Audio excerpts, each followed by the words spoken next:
What's going on, y'all? We are back with another video this week. We've got another 7 round mock draft. I'm gonna hit another full first round next week after the combine is over, which that is this upcoming weekend. So I did decide to do a 7 round mock draft, and being from the Charlotte area, having some friends that are Panthers fans, I've never done a Panthers 7 round mock draft, so I finally am going to. Moving from the AFC South last week, where we did a full 7 round mock draft for all four teams there, to the NFC South this week with a solo team in the Carolina Panthers. This is actually my first solo 7 round mock draft since my Steelers one that I started this draft cycle with. So I'm excited to get into it. I'm going to try to get through this video a little faster today. I do feel like my videos this draft cycle so far have been kind of long, longer than they usually have been over the past few years. But there's just been a lot of explaining, had to have happened in those videos. So getting right into it, the Carolina Panthers, looking at their roster from last year, and kind of going forward. In the quarterback room, obviously they've got Bryce Young. If you lived on the Rock, they traded a massive haul to trade up to the number one pick to draft him in 2023 out of Alabama. They've kind of just had Andy Dalton chilling there as the backup as well for them. He did play a few games last year when Bryce was hurt. And I think it's always good with a young quarterback to have a veteran quarterback, somebody like an Andy Dalton, in that quarterback room as well. In the wide receiver room, you've got Tet McMillan, who had a great rookie year, ranked, according to PFF, 20th out of 128 receivers. Really good rookie year from Tet McMillan. Kind of what people expected from him, including myself. Going back to last year, it was funny because a lot of Panthers fans were kind of mad on draft night. Why did we take a receiver at 8? Why did we take a receiver at 8? And if you go back and watch my videos from towards the end of the draft cycle last year, I talked about, yes, you do need a lot of defense, but if Tet McMillan is here, he can really, really, really upgrade your offense. And so you should take him and attack defense later. And that's exactly what they did. And it worked out good for his rookie year. They also have Jalen Coker, who has battled some injuries the past few years, but he is an undrafted free agent out of Holy Cross, correct? Yes, Holy Cross in 2024. Um, he's somebody that when he has been on the field the past 2 years, he's been pretty good for them. So hoping that maybe we can get a full year from him next year to really see, really the potential of Jalen Coker. And I do think he is a good fit alongside Tet McMillan as well. And then you've got Xavier Legette, who they did use their 2024 first round pick on, number 32 overall. If I'm not mistaken, they actually traded back into the first round at pick 32 to select him.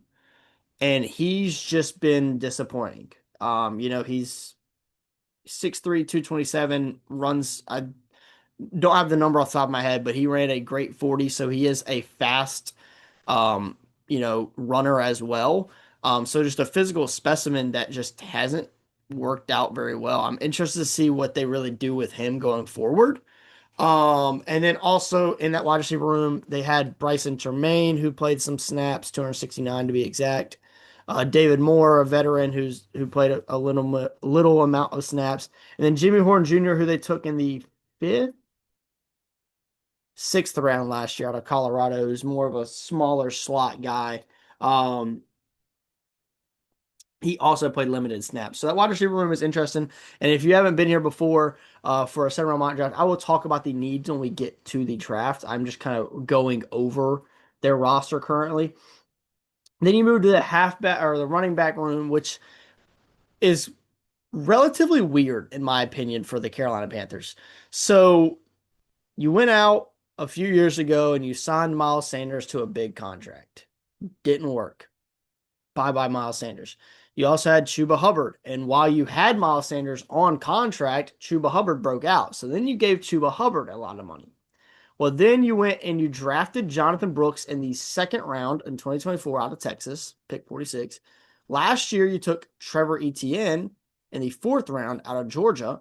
And then you also had signed Rico Dowdle to a pretty, low key 1 year contract, who then balled out, had I think three, maybe 200-yard games or 150 plus yard games last year.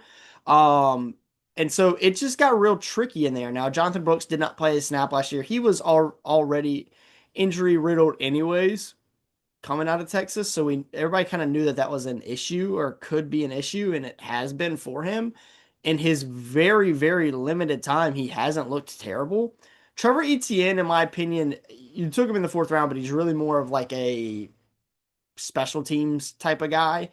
Um, and if I'm not mistaken, he's smaller, 5'9", 205, but he's kind of like a bruising running back, receiving guy, as well. But he's just not one of those guys that he's gonna play, four downs or three downs for you at that. He's gonna, come in on a third down and either put his shoulder into somebody on like a 3rd and 2, or, a 3rd and 8, catch a screen, catch a check down type of running back. But it's a guy that, in my opinion, I'm trying to play him at least amount of snaps on offense as possible, to be honest.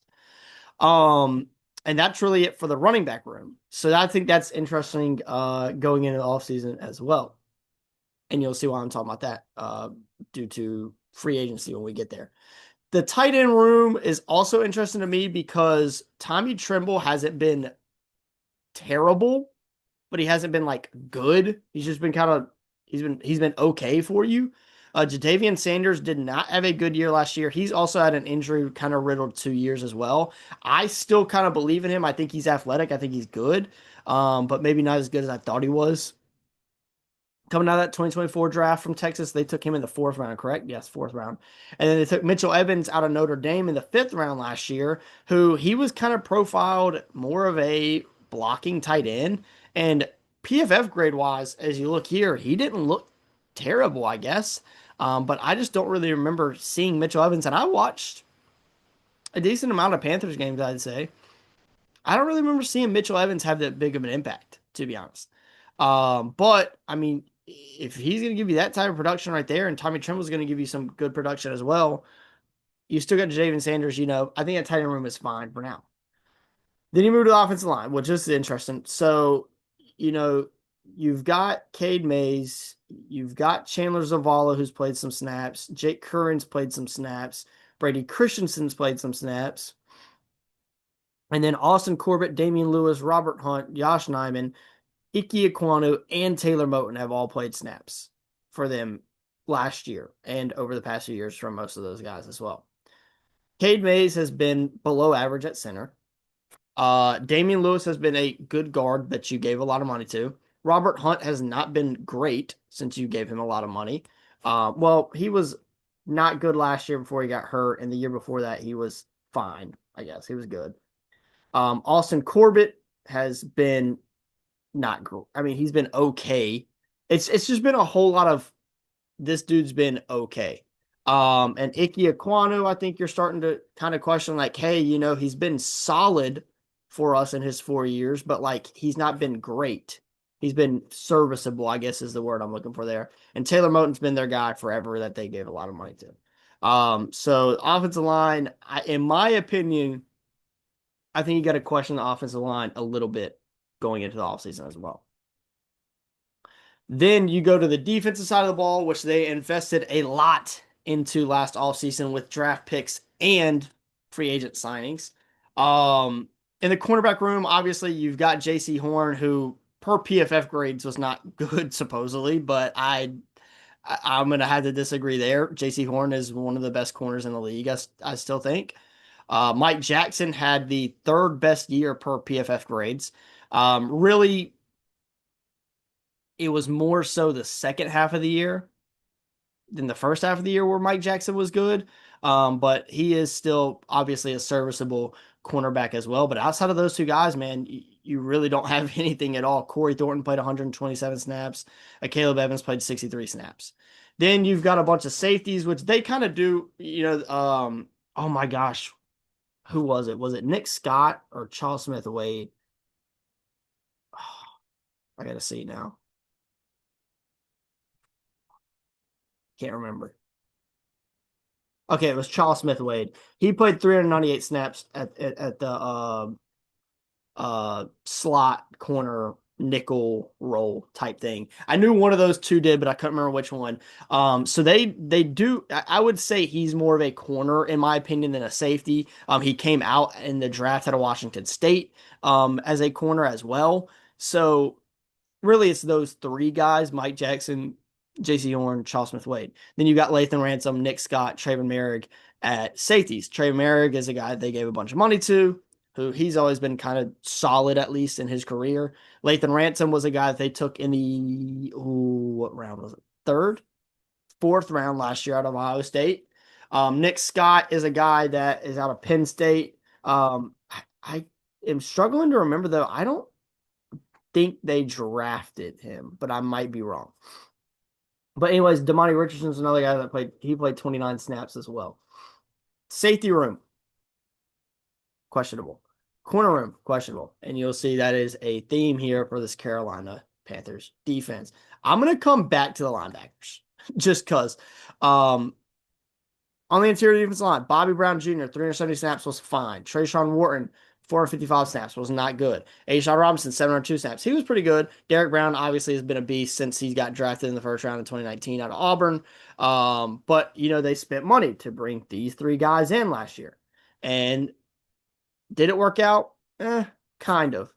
Then on the edge rusher room, you got Princely Manuelin, who they took in the third round, correct, last year out of Ole Miss. Yes, Nick Scouchen, who they took in the second round last year out of A&M.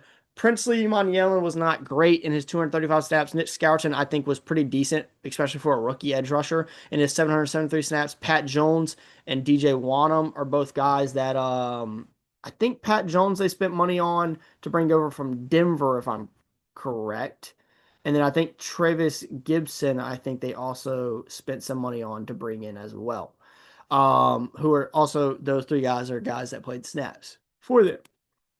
Now, you look at this front seven, D-line, edge rusher room, and you say they could use some help there.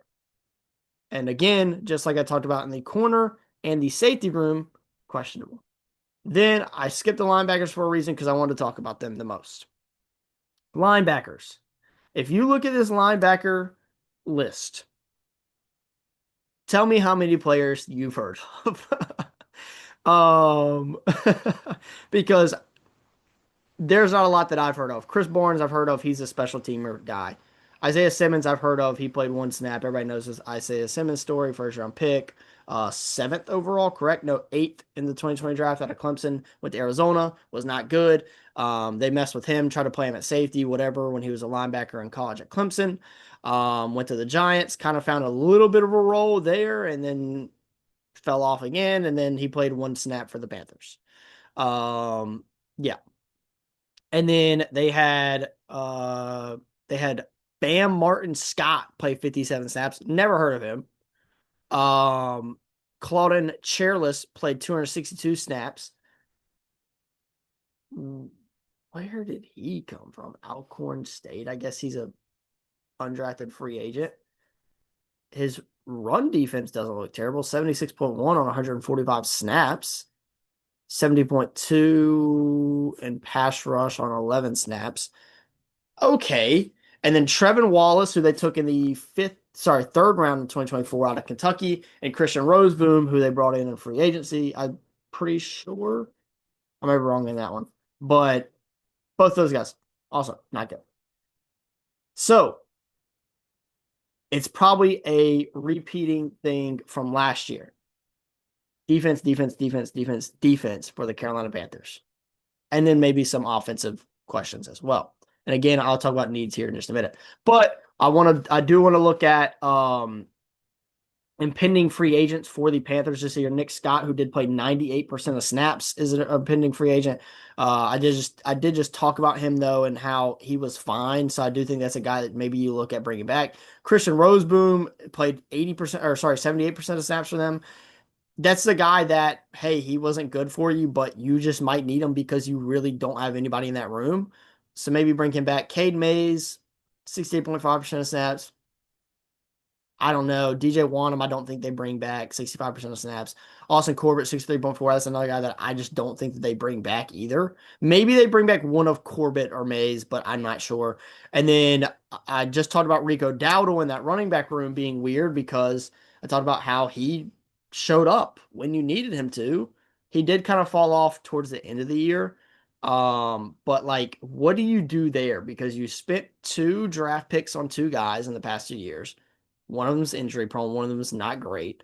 And then also you gave Chuba Hubbard money. It's like, what do you really do there? Um, then you got Jalen Coker is also a free agent. I think this is a guy that they definitely bring back. He's going to probably get paid a decent amount. He played 41% of snaps. Their punter and their long snapper free agency, JJ Jansen, who's been there for, I think, like 15 years now. He did re-sign already, though, just the other day.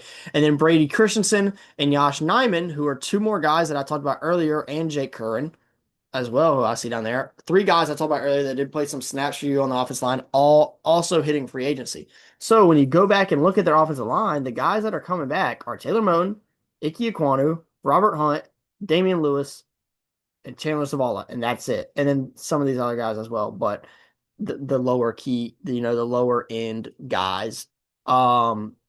So that's a question as well is, hey, okay, which of these guys are you going to bring back? And if you don't, do you have to attack offensive line in the draft? Who knows? And I'll talk about that in a minute. And then also Travis Gibson is hitting free agency. Claudin Chairless, who I talked about, is hitting free agency. Chris Barnes, who I talked about being kind of more of a special teams linebacker, is hitting free agency. David Moore is hitting free agency. Damani Richardson has been re-signed. He was hitting free agency. Caleb Evans is hitting free agency. And yeah. So, with all that being said, let's jump into the draft. My needs for the Carolina Panthers. They have pick 19, 51, 83, 119, so four in the top 150, 156, 157, 199, and 235. So they have 8 total picks in the draft. My pre-free agency needs list. The 4 sure needs for the Carolina Panthers for me are wide receiver, linebacker, that is number 1 by far, and edge rusher. And then the questionable needs, running back, because I have seen Chuba Hubbard's name thrown out as a potential, hey, let's trade this guy to get the money off, or hey, let's cut him because we can save money. Center. I put O-line depth on here as well. But this is hard to decide because all those guys are free agents, because you did give Robert Hunt and Damian Lewis so much money. You have given Taylor Moton so much money. Ike Ekwonu has been, like I was talking about earlier, serviceable, I guess. He's been bad in some moments, but good in some others. So it's really center is the really only like true glaring need for me on that offensive line right now. But I did question mark that due to Austin Corbett, Brady Christensen, and K Mays all being free agents, who I think are all 3 guys that could play center for you. So I did put center as a question mark and then O-line depth on there just due to all those guys being free agents. Then I did put IDL depth as well and secondary depth.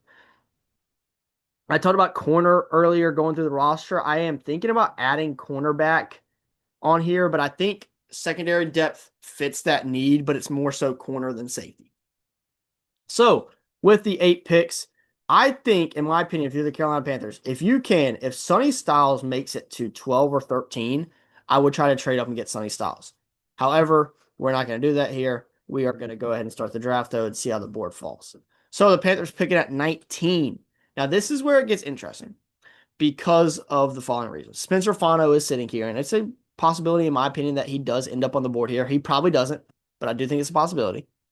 There's really no linebacker prospects, in my opinion, that I would take at pick 19. The closest being CJ Allen. And again, like I said, I just wouldn't take him as early at 19. I could see them doing it due to the big need, but yeah. Back to the Spencer Fano thing. If Ike Ekwonu, if you're kind of, hey, we don't really know if we want to pay this guy, going forward, whatever, maybe you take Spencer Fano here. Then the rest of like the conversation here for me starts with, in my opinion, Okay, hey, linebacker is the number one need. There's really not a guy that we would take here. I think you move to edge rusher and wide receiver mainly, but I also think that D lineman could be in play as well. So obviously you got the household names Denzel Boston, Katie McDonald.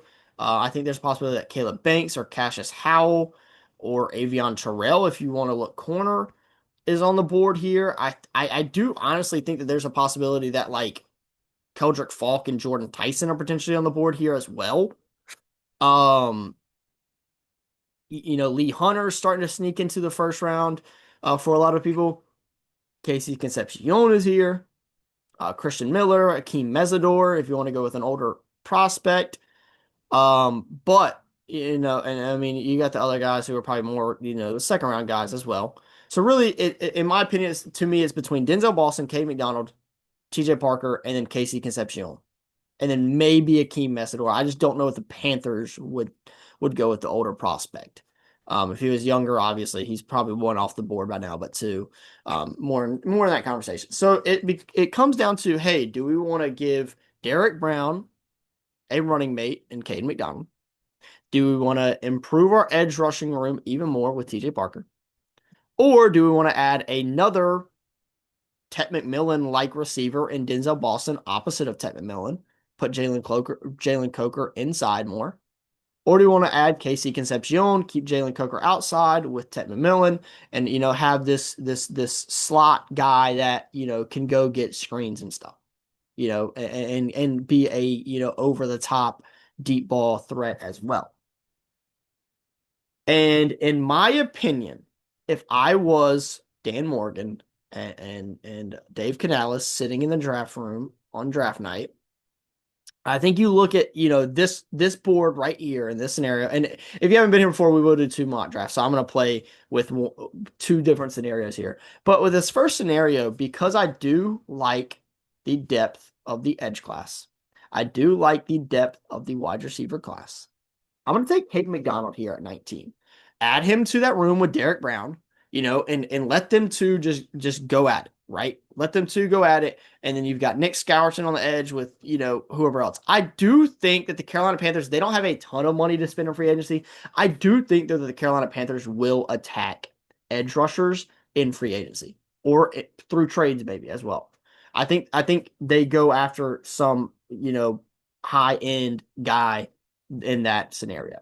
So we went Cade McDonald at 19 in the first round. Now, this is where it starts to get interesting because I know just due to the simulator that I'm going to be able to get Kyle Lewis or Jacob Rodriguez at 83.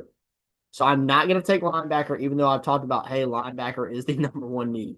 I think you then start to look at, again, the same two of the same positions that we were just looking at, linebacker and edge rusher. And Jeremy Bernard and Elijah Surratt are here. But again, this is kind of where the edge rushing room starts to drop off for me. And I do think there's a lot of wide receivers still left that I like. So I'm going to go Derek Moore at 51. And I was just talking about adding Cade McDonald there with Derek Brown. Hey, boom, now you got them two, Nick Scourton and Derek Moore, and maybe who you go get in free agency that I was just talking about or through a trade. Now, this is where I am going to go ahead and take that linebacker. I'm going to take Jacob Rodriguez out of Texas Tech. I do just value him slightly over Kyle Lewis. So I'm going to take him there at pick 81. So sorry, 83. So we went Cade McDonald, Derek Moore, Jacob Rodriguez. So I talked about a minute ago. Emphasis, defense, defense, defense, defense, defense. And I talked about their number one need, linebacker. Torian York is still sitting here. So we're going to go two linebackers in a row. That is really the last linebacker that I feel super comfortable with drafting. So we are going to take him there. Now, we have two back-to-back picks here, pick 156 and pick 157. I am going to go ahead and get us a wide receiver. I'm going to go take Ted Hurst out of Georgia State. And then I'm going to add to that secondary depth with Jalen Kilgore, the corner out of South Carolina there at 156 and 157. So we've got a receiver, we've got a linebacker, we've got two linebackers, we've got an edge rusher, we've got an interior defensive lineman, we went and got a corner. So I do think sitting here looking at this now, It's pick 199, it's pick 235.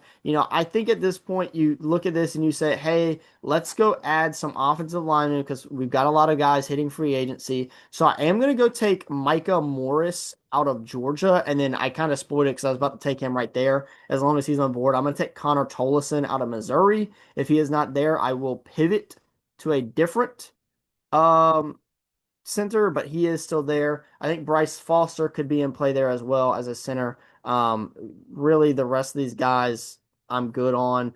Cam Dewberry, I think, is draftable, I guess. Maybe James Brockemeyer as well. But I am going to take a center, and that is going to be Connor Tolleson out of Missouri. That's going to be a guy that, hey, if you continue to watch these 7 round mock drafts, that's going to be a guy that's going to continue to pop up. Let's see how PFF grades this. I don't think it'll be graded well due to us taking Cade McDonald in the first round and them not liking, some of these other guys. I do see, yeah. So the last picks are bad. They gave us an A minus on K McDonald, a B on Derek Moore and Jacob Rodriguez, an A minus on Torian York, a B on Ted Hurst, a B minus. So they like the draft up until that 6th and 7th round picks. So, um, I don't mind that draft though. Like I said, you take K McDonald, boom, add him in there with Derek Brown. You take Derek Moore, you add him in there with Nick Scouch and Prince Emmanuel, and potentially a free agent target. Then you take Jacob Rodriguez and Torian York, really beefing up that linebacker room with Trevin Wallace and maybe Christian Roseboom, or and linebacker is another one of those positions though that on the open market in free agency you can get a guy for cheap that can play significant stats for you and can make an impact. So maybe they go get a linebacker in free agency. I'm not sure. Then you go get Ted Hurst, add him into that wide receiver room. You go get Jalen Kilgore out of South Carolina, add him. These 3 guys right here are just depth pieces, to be honest, pretty much. Maybe Jalen Kilgore plays some snaps for you, but really they're just depth pieces. I'm probably going to take the same approach on the second mock draft, especially later. But however, earlier, I'm going to take a different approach. And I'm going to do a special. I've never done it before. Oh, Caleb Banks is here this time around. I'm going to do a special different type of 7 round mock draft video than I usually do. I usually only do 2 or 3. I am going to do a third, however, it's going to be a surprise once we get there. This second time around, though, I said I want to play with some possibilities. I'm going to take Casey Concepcion. I talked about him, last draft, not last video, but the first draft that we did in this video. I talked about how, you can take him and, you can put him on the inside with Coker and Ted McMillan on the outside. And I think that that's a really good option for them. I think another guy that's in play at 51 for the Panthers is Eli Stowers. I know he just went right there at 49, but I didn't want to talk about that real quick. I was hoping that maybe he was going to be on the board. So moving forward, different names left on the board here this time around. I'm tempted to take Jadarian Price because he's still here, but I'm not gonna do it. But I think this time around, what I'm gonna do is I talked about that center position being questionable with the free agents and everything. I'm gonna attack with a center here. And I'm gonna take Connor Lew out of Auburn. Again, like I said, I want to try to switch this up this second time around. So you get a center, you get a receiver. So this time around, we went defense, defense, defense, defense, defense the first few picks on the last time. This time around, we're going offense, offense, offense. And you look at the running backs, and I'm gonna say no, I'm good on those guys. You look at the tight ends, Justin Jolie, I think could be in play here. He's in my top 100 prospects. But I think I'm going to skip out on him here. I think now is when you start to go look and say, hey, we need to attack the defense now. I think, obviously in play are all of the positions that I've talked about this whole video about being in need: interior defensive line, edge rusher, corner, and linebacker. Deontay Lawson is still sitting here. I don't really like him that much, though. So I'm going to flip it around this time. Instead of going Jacob Rodriguez, I'm going to go Kyle Lewis here at 83. Then at pick 119, I think again you just try to, attack. Oh, Will Lee. Oh, Will Lee's probably gonna be my pick here, or Davison Igbinosun. Um, we took a linebacker, so I think again corner, D line, edge are all in play. Grayson Halton is really probably about the last D lineman I feel comfortable with. I do think we can get Caden Curry at 156 or 157. You know what? I do.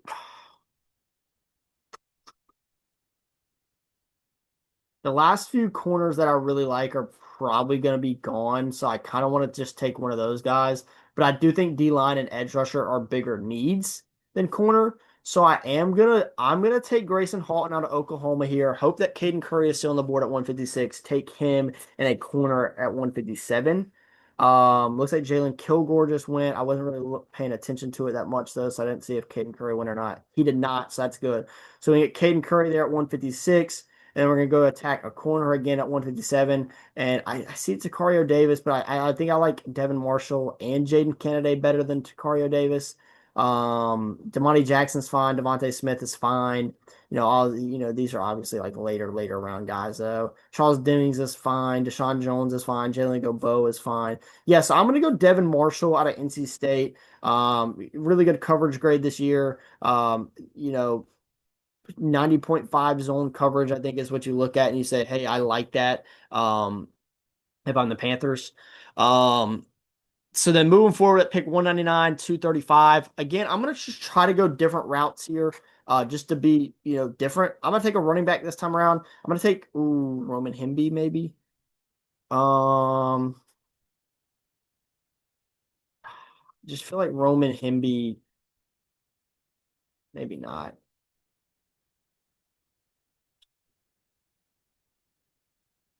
Train is probably like the bruiser back that I really see him and CJ Donaldson. Mm, yeah, I'm gonna take Chip Trainum out of train him out of Toledo. He's 5'11", 2, whatever that you just saw. Now it's gonna bother me that I don't know. 5'11", 227 is just saw kind of like more of a bruising back out of Toledo. Um, had 1,015 yards this past year, 12 touchdowns, also caught 21 passes for 212 yards as well. Really good year from him, over at Toledo. And then last but not least, again, want to try to be different. I am going to add an offensive lineman. Um, there's just not going to be a whole lot that I like, to be honest. It's probably going to be about the same guys. Yeah. Um, so I'm going to take a tight end this time, I think. Or do we want to take? We want to take a second linebacker. I'm gonna take a second linebacker. I'm gonna go get Wesley Basante out of Miami. Had a good playoff run for them. Wasn't great in the regular season. Was pretty decent in the playoffs. Add just an extra linebacker, as a depth piece there. So they give us a good grade on everything except for Devin Marshall, Chip Trainum, and Connor Liu. Bottom 16% of drafts. So yeah, I kind of discussed you get Casey Concepcion as a slot guy. Add him in there with Tech McMillan and Jalen Coker. Connor Liu takes over at center for you. Kyle Lewis fits right into that linebacker room, kind of as a day one starter, to be honest, with Wesley Basante also going in there as a depth piece. Grayson Halton adds into that defensive line room as a depth piece. Caden Curry adds into that edge rusher room as a depth piece. Devin Marshall adds into that corner room as a depth piece. And Chip Trainum adds into that running back room kind of as a bruiser back, power back. Hey, it's first and goal on the 1 yard line. Let's get it in there. We're going to give him the ball. And then I mentioned I was going to do a third one. This is going to be really quick. I'm only going to do the first 3 rounds though, but you're going to see why. So I'm going to actually trade up. And I'm going to trade up. This is going to be hard though, because I feel like there's a potential that he goes off the board. I'm going to trade up with Washington. This is going to be a big jump. So we are going to, oh man. Wow. Mm.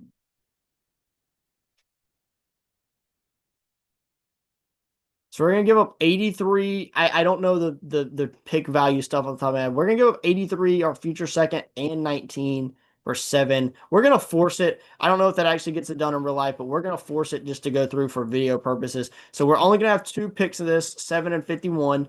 Um, and Sonny Styles is here, so we're gonna take Sonny Styles. That is the purpose of that, by the way. We're trading up for Sonny Styles. Get him at 51, and then I think you can, or sorry, get him at 7, and I think you can attack a receiver at 51. Um, and it might be early for this guy. I kind of want to go Zachariah Branch, but I do like Elijah Surratt a lot. I think Elijah Surratt actually. Add him. He's kind of like a Tech McMillan build. Add him on that outside with Tet McMillan and have Jalen Coker move kind of more inside for you. So that is the Carolina Panthers 7 round mock draft video. Again, we traded 1983 and our 2027 second round pick with the Washington Commanders to trade up and get Sonny Styles. We jumped the New Orleans Saints in the process and the Tampa Bay Buccaneers. Not the Atlanta Falcons, though, because they don't have a first round pick. And then we went and got Elijah Surratt in the second round. So that is it for the video. And I hope y'all enjoyed it. Appreciate y'all watching. And I'll see y'all next time. Peace.